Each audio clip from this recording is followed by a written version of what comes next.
अब काय के लिए पर रोक रहे हैं? अरे बना नहीं रोक रहा। लाइट है पर्याप्त? हाँ हाँ लाइट। चलो पर रोल करो। सरकार ने कद्दावर मंत्री बनाया है, किस तरह आपने जीत हासिल की है, क्या है?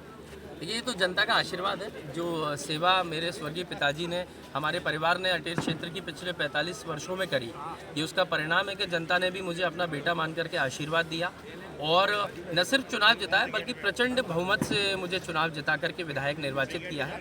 और इस जीत के बाद मैं यही आश्वस्त कर सकता हूँ अपने क्षेत्र की जनता को कि मैं भी आपका बेटा बन के आपकी सेवा करूँगा, आपके चरणों की धूल बनकर सेवा करूँगा। जो भी समस्याएं हमारे क्षेत्र की, हमारे लोगों की, उन सबको दूर करने का मैं निराकरण करूँगा और अगले 5 साल में मैं कोशिश करूँगा कि आपकी इन सभी समस्याओं को दूर कर सकूँ और आपका जो दिया हुआ आशीर्वाद है उस पर सफल होकर खरा उतर सकूँ। सरकार बीजेपी की बनी है, हम कैसे लड़ेंगे बीजेपी से?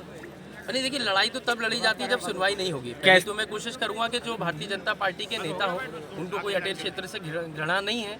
जैसा विकास बाकी जगह भी अगर देंगे तो अटेर के लिए भी बजट का आवंटन होना चाहिए और वो कार्य पहले जो भ्रष्टाचार में जा रहा था अब वो सीधे जनता के पास पहुंचेगा और नीचे काम में होगा। अटेर में एक और दबदबा दूसरी टैक्स चीज़, बड़ा फेमस हुआ था, जनता ने उसका जवाब दे दिया है, अब आप इस पर क्या कहेंगे? अब देखिए जनता ने दद्दा टैक्स से तो मुक्ति दिलाई दी है, तो इसके लिए तो मैं जनता को भी धन्यवाद दूंगा। और इस टैक्स से जनता वास्तविकता में बहुत पीड़ित थी, तो ये आवश्यकता हमारे अटेर क्षेत्र की जनता के लिए और आने वाले भविष्य के लिए भी कि भ्रष्टाचार से मुक्त क्षेत्र और राजनीति होनी चाहिए।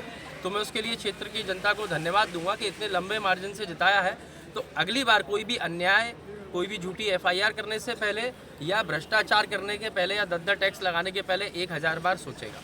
भाजपा के जो सहकारिता मंत्री को आपने हराया है तो कितना कठिन था आपके लिए, कितना?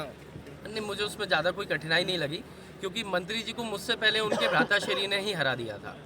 तो मैं तो जनता के बीच में रहा, आशीर्वाद लेता रहा और जनता ने पूरी भरपूर मदद करी, तो मुझे कभी भी ऐसी कोई कठिनाई का सामना नहीं करना पड़ा।